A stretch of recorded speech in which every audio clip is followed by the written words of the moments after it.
Bien, amigos, bienvenidos sean todos una vez más a Mirada Semanal. Encantados pues de estar ya casi entrando a lo que vendría siendo la última semana de febrero. Impresionante cómo se ha pasado el tiempo y sobre todo tomando en consideración la vorágine noticiosa, ¿no? Y en ese contexto, pues quisiera pasar de entrada al primer tema, el primer segmento, que es la gran noticia de esta semana. A día de hoy, mientras grabamos este programa, se cumple un año de la oficialización o por decirlo de alguna manera, la materialización de una invasión de escala masiva del ejército ruso a territorio ucraniano. Ciertamente, este es un evento que por sus connotaciones y por su importancia y por la gravedad que ha tenido en todos los órdenes, no tan solo desde el punto de vista humano, material, sino también desde el punto de vista energético, alimentario, desde el punto de vista de la seguridad, desde el punto de vista estratégico y militar, ha tenido implicación global, ¿no? Y mucho más en un mundo globalizado, interconectado en el cual vivimos actualmente. En este contexto, sorprendió a principios de la semana la visita de Joe Biden en el propio territorio que evita directamente apareció. Y claro, la noticia se entiende que se publique ya cuando digamos, su visita ya había ocurrido, tenía varias horas de haber ocurrido por razones fácilmente comprensibles de seguridad. Entendemos que no es una visita en la que llegó con el Air Force One ni con mucha pompa, dadas las características y la complejidad también desde el punto de vista de protección a su figura. Entendemos que fue una visita que vino desde Polonia y ante la cual no abundan muchos los detalles logísticos, ¿no? Sin embargo, es importante destacar que esta visita pues marca un hito. Yo recordaba pues o sea, la primera imagen que se me vino a la cabeza fue la aquel famoso discurso de Kennedy en el 63 de Ich bin ein Berliner, bueno, pronunciaba que, bueno, yo me siento un berlinés más. Y bueno, fue como un punto de inflexión. Quizás esa frase que dice Biden poco después de, bueno, Kiev se lleva una parte de mi corazón, no sabemos todavía qué implicación vaya a tener en el largo plazo, ¿no? Sin embargo, esto ha marcado también un importante ritmo de lo que es este lamentable suceso que todavía sigue ocurriendo al oeste del territorio europeo. Me gustaría, para arrancar, Manolo, tu valoración, digamos, ¿cuál podría ser los elementos más importantes que debemos tener en cuenta a un año de esta terrible invasión rusa a territorio ucraniano? Bueno, mi valoración creo que es la que la podemos encontrar, ¿no? en los principales medios y los principales comentaristas sobre el tema, ¿no? Estamos hablando de la guerra más global que se enfrenta a la humanidad desde la Segunda Guerra Mundial, desde 1945, ¿no? Esto por un lado. Por otro lado, estamos ante una guerra que la comunidad internacional ha respondido de una manera, yo diría que bastante unánime. Basta en ese sentido ver precisamente que esta semana en la ONU en su Asamblea General, no es su Asamblea General, en el ámbito de votaciones de la ONU, pues se ha condenado, ¿no? Se ha aprobado una resolución de condena a Rusia. Claro, no se ha aprobado porque Rusia la ha vetado, ¿no? Pero de una manera casi diríamos, masiva, ¿no? O sea, del lado latinoamericano solamente ha habido un país, que es Nicaragua, que se ha opuesto, y hay tres países, si no recuerdo mal: Bolivia, por un lado, El Salvador y Cuba, que se han abstenido, ¿no? Y en términos de la Unión Europea, pues es una guerra que ha puesto a prueba, ¿no? a la Unión Europea, a su capacidad de unión, y en el campo de batalla, pues es una guerra con unos resultados terribles, ¿no? Unos resultados terribles para ambas partes, ¿no? O sea, el número de efectivos militares que ha perdido Rusia es enorme, es una barbaridad. Y también lo es el número de efectivos de soldados ucranios.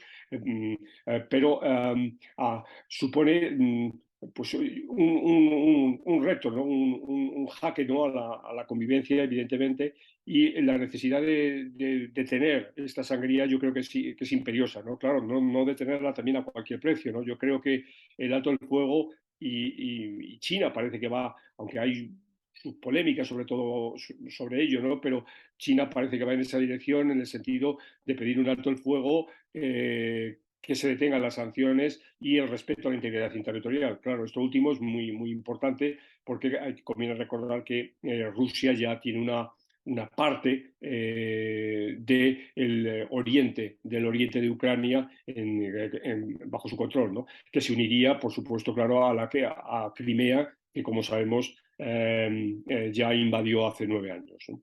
Sí, sí, es importante destacar que estamos hablando de un complejo escenario geopolítico donde está incluida la variable nuclear, donde está incluida la variable energética, donde hay muchos elementos que tienen implicaciones muy severas para la estabilidad económica, política, social de la región. Eso también ha significado un importante avance de lo que ha sido pues la diplomacia de contención de muchos países. Sin embargo, también ha habido una respuesta, sobre todo llama mucho la atención la respuesta de carácter estatal, sobre todo en materia de presupuesto militar y de colocar efectivos en el terreno.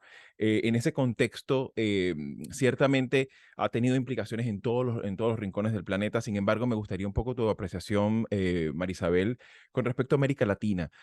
Ciertamente, y aquí valga el reconocimiento a tu trabajo sobre cuál ha sido, sobre todo, el frente mediático de esta guerra y sobre todo de qué manera Rusia ha incidido en los medios de comunicación y en la forma en la que en la que esta narrativa de guerra se expone en América Latina. Me gustaría un poco tu apreciación al respecto y cómo has visto tú en este año esta incidencia comunicacional de los terminales mediáticos del Kremlin en América Latina. Fíjate que ayer estuvimos en una conversación eh, auspiciada por Diálogo Político y uno de los aspectos que a mí más me preocupa de todo esto es sin duda la exposición que estamos teniendo en Latinoamérica con la influencia que ejercen algunos medios eh, controlados por el Kremlin, pero otros que son aliados y a veces hasta circunstanciales, ¿no? Entonces, ahí, y lo noto porque es muy parecido a lo que hacen medios aquí en Estados Unidos, que es replicar la narrativa del Kremlin. Ellos lo hacen abiertamente, pero en el caso de Latinoamérica es más amparándose en esa suerte de espíritu antiimperialista, antiamericano y de preservación nacional, ¿no? De identidad nacional. Sin embargo, lo que menciona Manolo, a mí me parece que es importante, ¿no? China ya anoche, tarde, divulgó su plan de 12 puntos para el cese al fuego, para la negociación, para una salida al conflicto en Ucrania. Pero al mismo tiempo que hace público ese exhorto, también se está hablando de que China le va a suministrar equipo, armamento a Rusia. Entonces, mi pregunta es, ¿cómo queda Latinoamérica en ese escenario donde tenemos gente negándose a apoyar a Ucrania con armamento de origen ruso, porque ellos no quieren participar en la guerra ni quieren ser promotores de la guerra, pero entonces hay una alianza con China, una alianza que no es nada más económica, hay una alianza desde el punto de vista de esa neutralidad de no querer participar en este conflicto.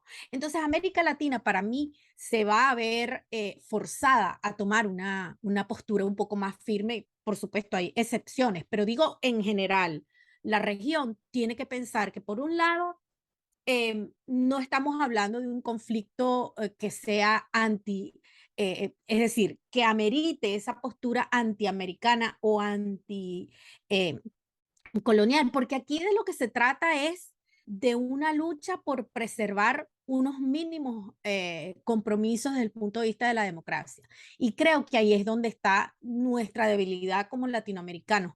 tenemos tan poca fe en la democracia que no le vemos utilidad a luchar, es decir, no entendemos cómo es que esto es una lucha de la democracia frente al liberalismo de cualquier tendencia ideológica. Me parece que ese es es decir, ese es el balance que yo hago después de este año al ver las posturas en la región, unas más radicales que otras, por supuesto. Sí, claro, por supuesto. Es importante también destacar aquí que de alguna manera, pues el efecto, digamos, inmediato que se produce después de esta visita de Joe Biden fue también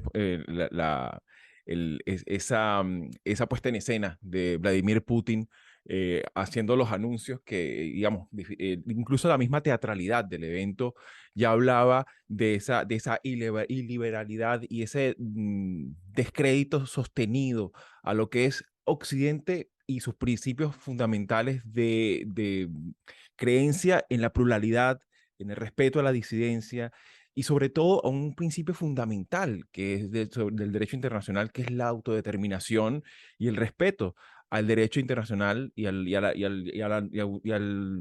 evitar usar la violencia como un instrumento de política exterior, ¿no? Que creo que eso es uno de los elementos más importantes del derecho internacional público, al menos de los últimos 2 siglos, ¿no?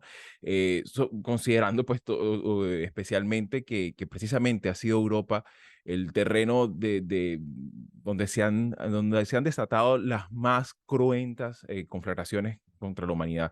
De modo que creo yo que de alguna forma pues hemos tocado este tema tan importante y claro, es importante también dejar abierta pues la evaluación sobre este tema porque todo pareciera que a tal como están las circunstancias a día de hoy, es difícil hablar de un final, es difícil hablar de un escenario de cuál podría ser el derrotero que vaya a seguir y sobre todo qué implicaciones podría seguir teniendo, especialmente si hay una escalada y que eventualmente pueda tener implicaciones no solo para Europa, sino para el mundo entero, como lo dijo muy bien Manolo. Hasta aquí, ¿te interesan los temas que hemos abordado? Puedes ayudarnos a seguir publicando estos fragmentos dándole like, compartiéndolos, comentando y suscribiéndote al canal.